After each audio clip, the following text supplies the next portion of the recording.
Look at the eyes of anyone near you right now. Even from across a room, you can tell exactly where they are looking. Not roughly, exactly. Which chair, which person, which slice of cake. Now try that with a dog, or a cat, or a chimpanzee. You cannot. Their eyes are almost entirely dark, so the direction is hidden. The head tells you something, the eyes tell you nothing. You are the only creature on this planet walking around with a bright white background behind your pupils, broadcasting the aim of your attention to every single person who looks at your face. And nobody ever asks why. So here's the question. Why would evolution build an animal that cannot hide where it is looking? That sounds like the worst possible design for a species trying to survive. The real answer flips the whole idea of what we are. Every layer of this gets stranger. Let's go. Let's start with the eye itself, because the shape is where the whole story hides. The white part is called the sclera. Every vertebrate has one. It is the tough outer shell of the eyeball, and in most animals it is either hidden by the eyelids or coated in dark pigment so no one can see it. In 1997, two Japanese researchers, Hiromi Kobayashi and Shiro Kohshima, decided to actually measure this instead of guessing.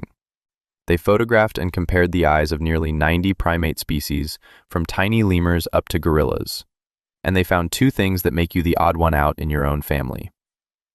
First, exposure. In almost every other primate, the sclera is pigmented, brown or gray or muddy, and it blends into the face. In humans, it is white and bare. Second, and this is the part people miss, shape. Your eye opening is stretched sideways. Compared to your body size, the human eye is unusually wide horizontally, which exposes a big, pale field on either side of the iris. Your eyeball is not enormous. The window is just wide open. Put those together, and you get a face that behaves like a pointer. The dark circle moves, the white stays put, and anyone watching gets a clean readout of your attention with no effort at all. Now, some of you are already objecting.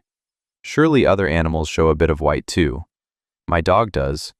That gorilla in that photo did. Fair question, and the answer is measurement rather than vibes.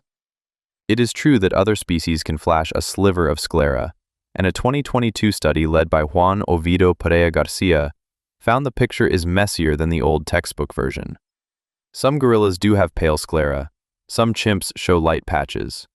The clean line of us versus every other animal is not quite as clean as it was first drawn. But the core comparison holds. In humans, the exposed white is present in everyone, from birth, in every population, and it contrasts sharply with both the iris and the surrounding skin, in a way that makes gaze direction readable across a room. In other primates, when pale sclera shows up, it is patchy, individual, and not built for broadcasting. What is universal in us is exceptional in them.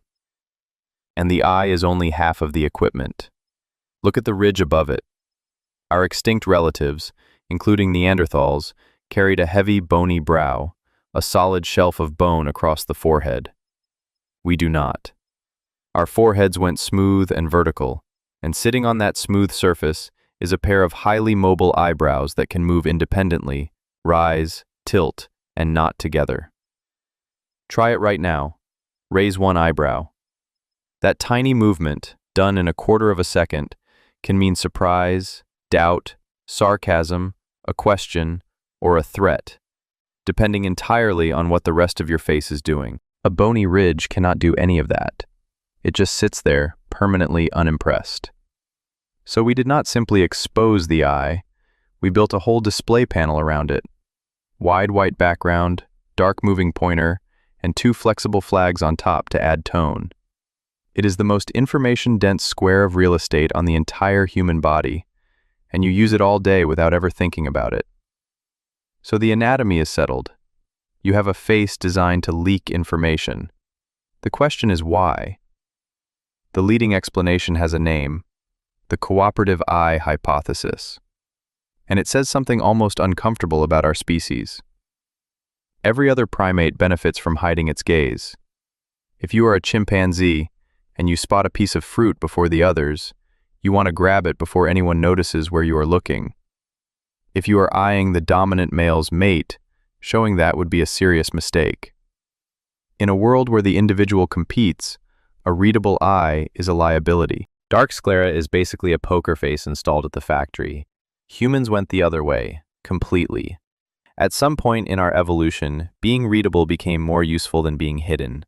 If your survival depends on hunting together, sharing food, teaching skills, and coordinating a group without shouting, then an eye that says, "Look over there," quietly, instantly, silently, is not a weakness. It is a superpower. Picture two hunters hiding in tall grass.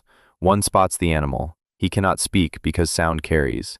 He cannot point because a raised arm above the grass is movement, and movement is what prey watches for. But he can flick his eyes, and his partner reads it instantly and correctly, and the animal never learns it has been seen. That partnership is worth more than any advantage a poker face ever gave. Now scale that up because the hunt is only the obvious case. Think about teaching. Long before anyone could explain how to knap a blade or which plant is safe, an experienced adult could sit beside a young one, look at the correct stone, and be understood. Teaching by glance. No vocabulary needed. Think about warning. A group sitting at a fire, a shape moving in the dark, and one person goes still and shifts their eyes. Nobody shouts, nobody points. The information travels through the whole group in silence, faster than any word, and without telling the thing in the dark that it has been noticed. Think about the everyday politics of a small band. Who is annoyed with whom? Who is about to speak? Who wants you to shut up right now? All of that runs on eye traffic, and all of it works because the equipment is readable. A group that can coordinate silently outperforms a group that has to announce everything out loud. That is the whole trade in one sentence. Which brings us to the thing this whole video is really about. You were not built to hide. Sit with that. Whatever your face is doing right now, it is doing it on purpose, and it has been doing it for a very long time. Somewhere back in our lineage, the humans who could be read did better than the humans who could not, because being trusted beat being sneaky. We are descended from the ones who let themselves be seen. Now, how would anyone test an idea like that? You cannot interview a Stone Age hunter. But you can do something almost as good. You can put humans and apes in the same room, run the same test, and watch what each one follows. That is exactly what a team led by Michael Tomasello did. The setup is beautifully simple. A person sits in front of the subject and looks up at the ceiling. In one version, they move their head and their eyes together. In another version, they keep their head perfectly still and move only their eyes. Great apes, chimpanzees, gorillas, bonobos followed the head. When the head moved, they looked up. When only the eyes moved, they mostly did not react. Human infants did the opposite. Babies, still in the phase where they can barely operate their own hands, followed the eyes. Head still, eyes up, and the baby looks up too. Read that again, because it is the whole argument in one experiment. The instinct to track another person's eyeballs is not something you learn at school. It arrives early, before language, before you can walk properly. It is standard equipment. In fact, the equipment switches on absurdly early. Newborns only a few days old, whose vision is still a blurry mess, already prefer to look at a face whose eyes are pointed at them over an identical face with the eyes turned aside. Days old. Before they know what a face even is, they are already checking whether it is aimed at them. And you use it constantly without noticing. You know when someone across a table is looking at you rather than past you? You feel it when someone is staring at the back of your head, and you are right far more often than chance would allow. You have had entire arguments in complete silence with someone across a room using nothing but eye movements and one raised eyebrow. And this little trick turns out to be the foundation of something much bigger than pointing at fruit. It is where language starts. Before a child can say a single word, they do something researchers call joint attention.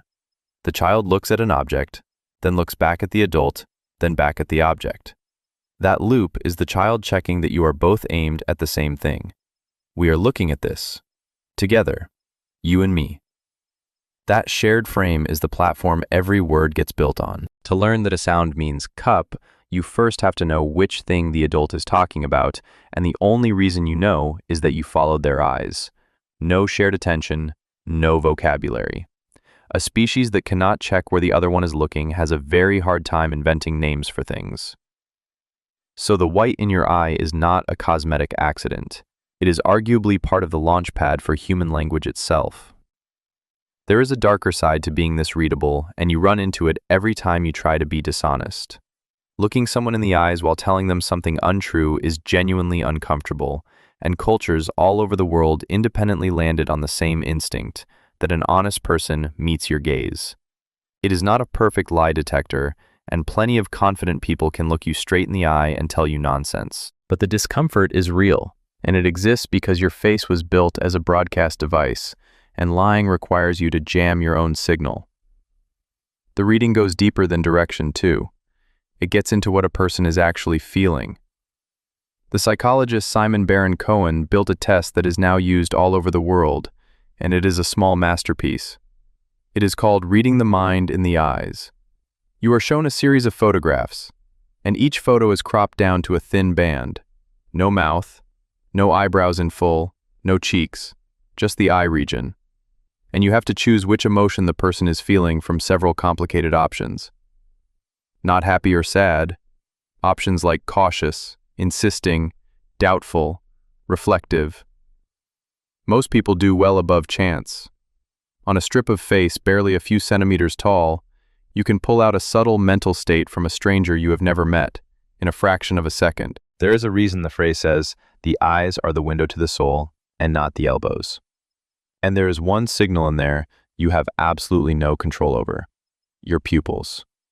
They widen in low light, obviously, but they also widen when you see something you find genuinely interesting or appealing, and they shrink when you do not. You cannot train it, you cannot fake it. Against that pale background, a change in pupil size is visible to the person in front of you, and their brain registers it without either of you knowing anything happened. Which means, in the exact moment you are trying hardest to look casual, two small black circles are quietly filing an honest report. Then there is the strangest proof of all, and you have felt it: contagious yawning. Watch someone yawn and your own jaw starts arguing with you within seconds. It spreads by sight, it spreads harder between people who know each other well, and it works through video, through photographs, and even through reading the word.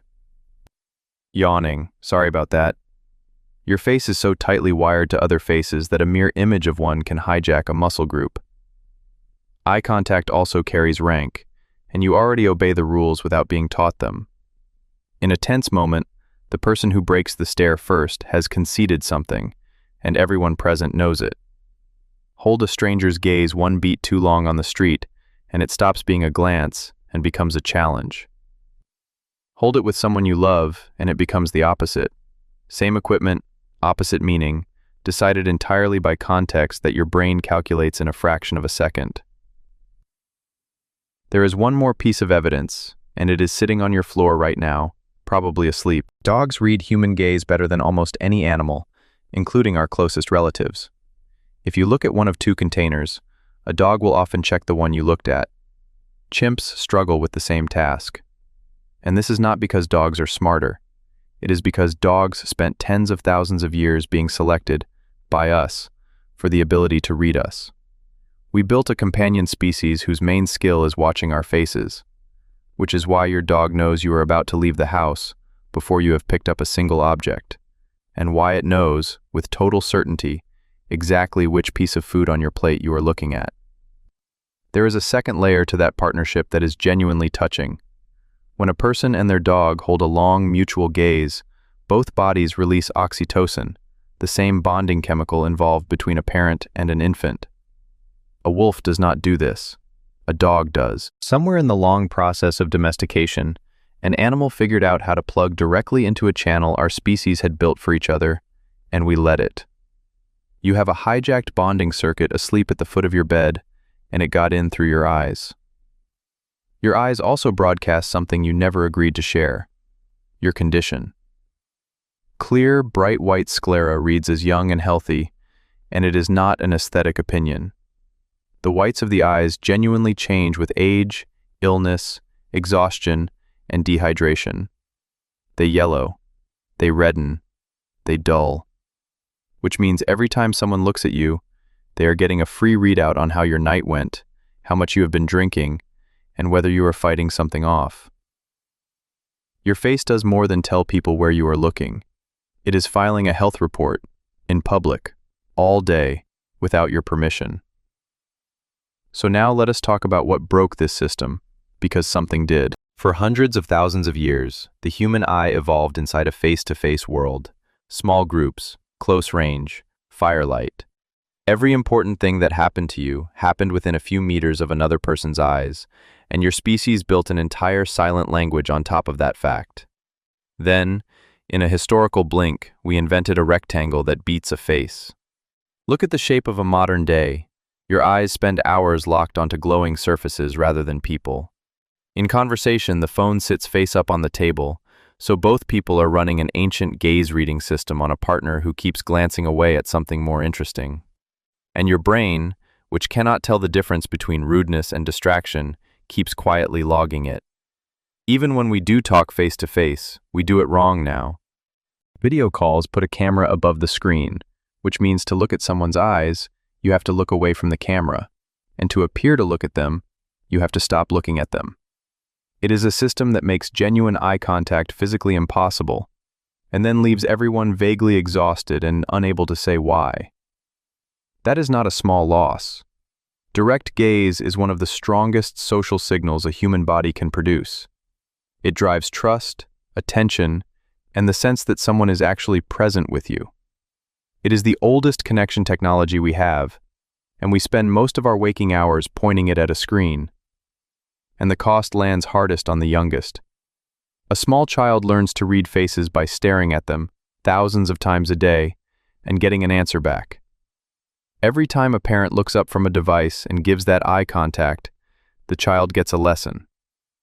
Every time the face stays down, the lesson does not happen. Nobody is a villain in this. The device is simply better at capturing an adult's attention than a child is, which is a sentence our ancestors would not have been able to understand at all. There is one more piece of the modern world worth mentioning, and it is a small betrayal of your own biology. Sunglasses. For the first time in human history, you can walk around with the readout switched off. You can look at anything you want, and nobody knows. The cheat code your ancestors never had, sold at every corner shop. And honestly, this may be the only real superpower any of us will ever own. Notice, by the way, who wears them indoors. Serious poker players, at a table, under a roof, in the evening. They are not blocking the sun. They are switching off a system that has been running since before we had words. Because at a table where money is moving, 300,000 years of honest signaling is a liability. Their whole profession is an admission of how well your eyes work. And it goes the other way, too. Actors spend years learning to control a face that was designed to be honest. Every close-up in every film you have ever loved is one person, aiming their eyes with total precision at a piece of glass. We invented an entire art form out of deliberately operating the equipment, which tells you how strongly the rest of us are reading it. Here is a thought experiment to make all of this concrete. Imagine you woke up tomorrow and every human eye had gone dark, sclera pigmented like a chimpanzee's, direction hidden. You could still speak, you could still point, but conversation would go strange within an hour. You would not know if someone was listening or watching the door. Flirting would collapse entirely. Teaching a child would slow to a crawl. Crowds would feel unreadable and menacing, and you would be exhausted by lunchtime from the effort of asking out loud for information your face used to hand over free. So what if the discomfort is not a flaw? What if the awkwardness you feel when someone holds eye contact a beat too long is not social anxiety, but a very old system reporting that something significant is happening? What if the strange relief of talking to a friend while walking side by side, without facing each other, is your nervous system finally getting a break from a channel that never evolved to run for 8 hours a day? What if the exhaustion after a screen full of faces is not weakness, but the correct response to a system being fed the wrong input? Because here is where all of it lands. Every other animal on this planet built an eye that hides. We built the opposite. A wide, pale window that tells everyone where our attention is going and lets them read our mood, our health, and our intentions before we open our mouths. That was not a mistake. That was the deal. We gave up our poker face, and we got a species that can hunt together, teach without words, and trust a stranger at a distance. You are walking around with your attention printed on your face, and it is a reason any of this worked. Every cathedral, every rescue, every joke that landed, every silent understanding between two people across a crowded room runs on a pale patch of tissue that no other animal bothered to evolve. We traded a face full of silent information for a screen full of faces, and never once noticed the moment we stopped looking at each other. So here is my question, and I want honest answers. When was the last time you held real eye contact with another person for more than a few seconds, and who was it with? Tell me down in the comments. And if you made it to the end, take a look at the eyes of the next person you talk to today. You will not be able to unsee it. Subscribe, and next time you will never look at an ordinary human face the same way again.